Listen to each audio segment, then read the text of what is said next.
ओम नारायण नारायण नारायण नारायण। सब मित्र को राम राम, सबका स्वागत है दोस्तों। कैसे हैं आप सब? तो दोस्तों अभी हम रिव्यू करने वाले हैं मडगांव एक्सप्रेस का।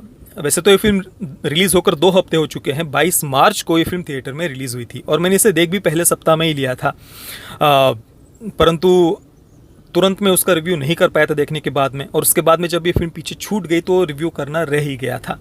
और बीच में थोड़ा सा कुछ कारणों से मैं रेगुलर वीडियोस भी नहीं डाल पाया था, आपने देखा होगा। लगभग पिछले 2-3 महीनों से ही मैं थोड़ा सा रेगुलर वीडियोस नहीं डाल पा रहा। सभी मित्रों से मैं क्षमा चाहता हूँ, जो कुछ भी है उसके पीछे कारण, चलो उसमें हम नहीं जाते। तो अभी समय था तो मुझे लगा चलो मडगांव एक्सप्रेस के बारे में बात कर लेते हैं। मैंने जब ये फिल्म देखने के लिए गया था उससे पहले मैंने इसका जब ट्रेलर देखा था ना यूट्यूब पर, तो मुझे पर्सनली कुछ खास ऐसा ट्रेलर नहीं लगा था। बड़ा ही डल सा उसका ट्रेलर मुझे लगा था। तो बिल्कुल ज़ीरो एक्सपेक्टेशंस के साथ में मैं इस फिल्म को थिएटर में देखने के लिए गया था। हालांकि एक बात को लेकर के मेरी थोड़ी सी उत्सुकता थी। कुणाल खेमू वो इसके राइटर भी है और डायरेक्टर भी है, तो मैं ये देखना चाह रहा था कि भाई कुणाल खेमू की पहली फिल्म है एज डायरेक्टर, तो उन्होंने क्या बनाया है। क्योंकि इससे पहले कुछ अच्छी ठीक ठाक ऐसी कॉमेडी फिल्मों में कुणाल खेमू को हमने देखा हुआ है। विशेषतः उनकी जो पिछली फिल्म लूट केस आई थी, डिज्नी प्लस हॉटस्टार पर रिलीज़ हुई थी, देखिए वो बहुत बढ़िया फिल्म थी। मुझे पर्सनली वो फिल्म बहुत पसंद आई थी।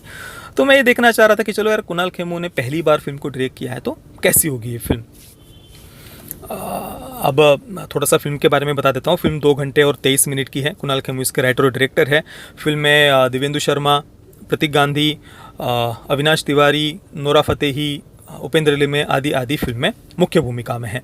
कुणाल खेमू, रेमो डिसूजा ये इसमें गेस्ट अपीयरेंस में हमें दिखाई देते हैं। अब जब मैंने फिल्म को देखना शुरू किया, जैसे कि मैंने कहा, ज़ीरो एक्सपेक्टेशंस के साथ में मैं गया था। और जब फिल्म शुरू हुई तो शुरुआत में मैं देख रहा था कि यार ये सब तो कुछ बहुत ही टिपिकल सा हो रहा है। ये सब कुछ तो हमने इससे पहले कई बार देखा हुआ है। ऐसा लग रहा था यार बहुत सारी फिल्मों की खिचड़ी उन्होंने बना दी हो, जैसे कि गो गोआ गॉन, हैंगओवर, लूट केस और ऐसी कुछ 3-4 ऐसी फिल्मों की जैसे उन्होंने कहानी की खिचड़ी बना दी हो। ऐसा शुरुआत में लग रहा था जैसे जब फिल्म शुरू होती है। पर उसके बाद में जैसे जैसे फिल्म आगे बढ़ती जाती है ना, फिर उसके बाद बिल्कुल ही फिल्म अलग लगती है। हाँ, ऐसा नहीं कि बिल्कुल ऐसा एकदम ही आउट ऑफ द बॉक्स उन्होंने कुछ बना दिया, ऐसी बात नहीं है। परंतु फिर भी शुरुआत का आधा पौना घंटा अगर हम छोड़ दें तो उसके बाद में फिल्म बहुत अलग लगती है, एक बिल्कुल ही अलग एक्सपीरियंस देती है। विशेषतः सेकंड हाफ में जाने के बाद में फिल्म ने मुझे कई बार हंसाया। अब थोड़ा सा कहानी के बारे में बताऊं तो 3 कैरेक्टर हैं, तीनों बचपन के मित्र होते हैं और तीनों का बचपन से सपना था कि भाई हमें गोवा में जाना है, परंतु कभी वो जा नहीं पाते। स्कूल, उसके बाद में कॉलेज और अभी अपने लाइफ में वो बिज़ी हो गए हैं, पर अब तक भी वो कभी एक साथ में गोवा नहीं जा पाए थे।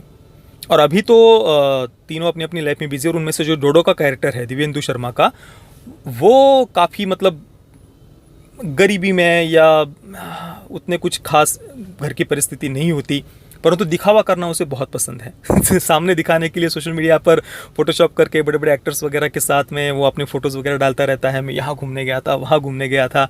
तो झूठ मूठ का वो दिखावा करना उसे पसंद है। अब जैसे तैसे करके वो सबको इकट्ठा कर लेता है कि भाई अब तो गोवा हमें जाना ही है। तो तीनों इकट्ठा होते हैं और मडगांव एक्सप्रेस से वो गोवा जाने वाले हैं। अब इसके बाद में गोवा जाते जाते या वहाँ जाने के बाद में वो सब, ये तीनों के तीनों ड्रग पेडलर्स और पुलिस, इन सब के बीच में जाकर के फंस जाते हैं।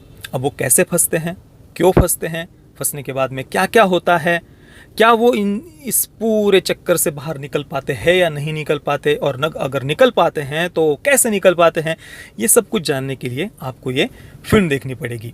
फिल्म की सबसे बढ़िया बात मुझे ये लगी कि फिल्म में कोई भी ज़बरदस्ती का एक्टिविज़म नहीं था। नहीं तो आजकल कॉमेडी फिल्मों के नाम पर भी हम देखते हैं कि भाई ज़्यादातर कुछ ना कुछ इनका एक्टिविज़म ही चलता रहता है। हमें सेक्सुअल लिबरेशन चाहिए, समाज के नाम से छाती कूटना है, फैमिली सिस्टम को उखाड़ फेंकना है, पेरेंट्स के नाम से छाती कूटना है, वगैरह वगैरह। ऐसा कुछ ना कुछ एक्टिविज़म हम कॉमेडी फिल्मों के नाम पर भी देखते हैं। विशेषतः लगभग पिछले 2010 के बाद में जितनी भी कॉमेडी फिल्में आई हैं, मैंने इस पर एक पूरा अलग से वीडियो भी बनाया था, आप उनको देख लीजिए लाइन से। ज़्यादातर आपको कॉमेडी के नाम पर एक्टिविज़म ही दिखाई देगा। विशेषतः वो राजकुमार राव, आयुष्मान खुराना वगैरह, उनकी फिल्में आप देख लीजिए। तो इस फिल्म में ऐसा कोई ज़बरदस्ती का एक्टिविज़म नहीं था कि भाई हमें पेट्रियार्की को उखाड़ फेंकना है, पेरेंट्स के नाम से छाती कूटना है, कुछ रिग्रेसिव समाज को कुछ उखाड़ फेंकना, ऐसा कुछ भी एक्टिविज़म नहीं था।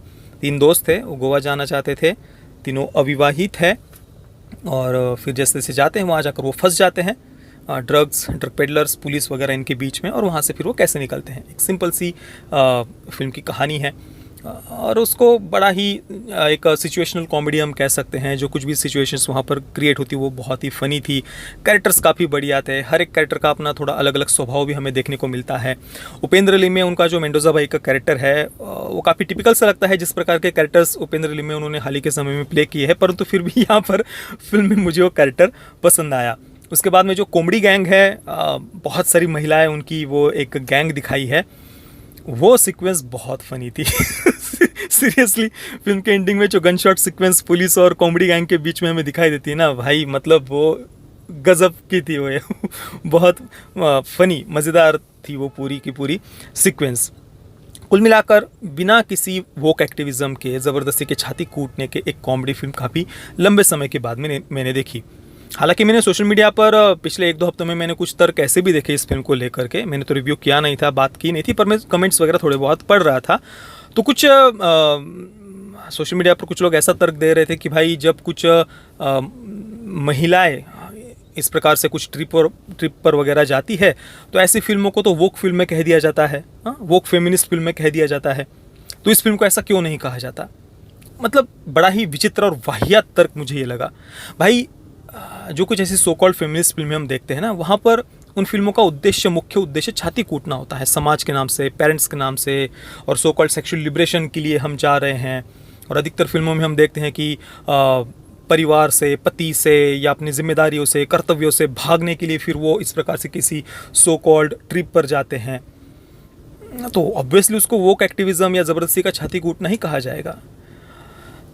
और उस थीम पर आधारित कहानी में फीमेल की जगह मेल कैरेक्टर्स भी होंगे तो भी उसे गलत ही कहा जाएगा। मतलब अगर कोई पुरुष भी अपने बच्चे, अपनी पत्नी, अपने परिवार, अपने कर्तव्य, उन सब बातों को छोड़ करके उसको कोई सो कॉल्ड सेक्सुअल लिबरेशन के लिए या समाज के नाम से, पेरेंट्स के नाम से छाती कूटने के लिए वहाँ पर अगर वो जा रहा है कहीं पर सो कॉल्ड ट्रिप पर, उसको भी गलत ही कहा जाएगा।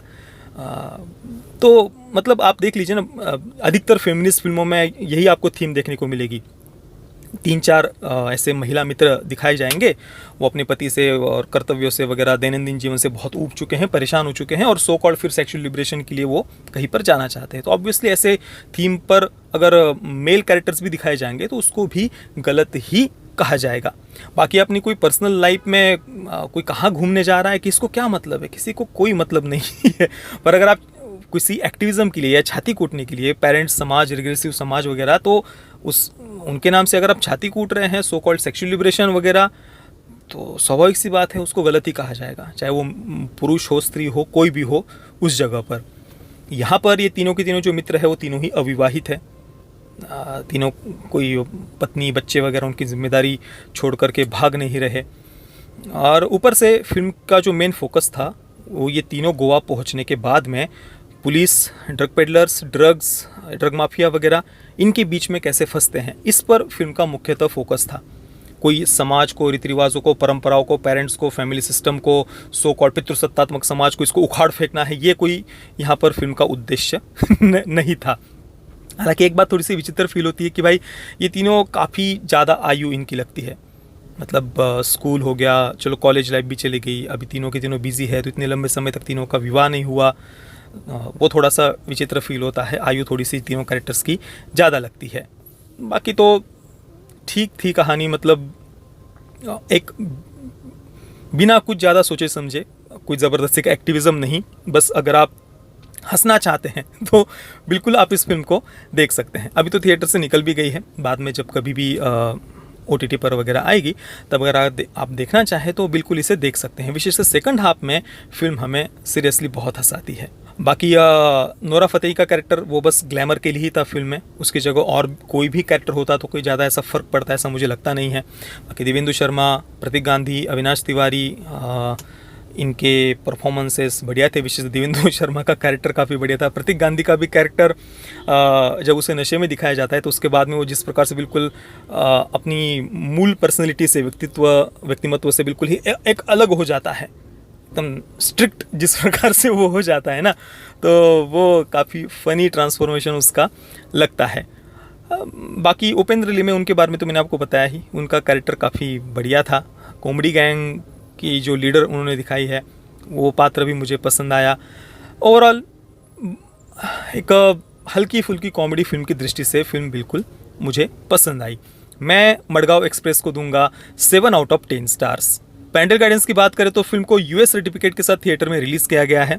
फिल्म में कोई डायरेक्ट ऐसी सेक्स, न्यूडिटी, वायलेंस वगैरह नहीं है, परंतु फिल्म में अडल्ट थीम ऑब्वियसली हमें दिखाई देती है, तो ऑब्वियसली बच्चों के साथ में देखने जैसी तो ये फिल्म नहीं है। बाकी जिन मित्रों ने मडगांव एक्सप्रेस को देखा है तो आपका अनुभव कैसा रहा, एक्सपीरियंस कैसा रहा, मुझे आप नीचे कमेंट में अवश्य बताना। वीडियो देखने के लिए आप सभी मित्रों का बहुत बहुत धन्यवाद।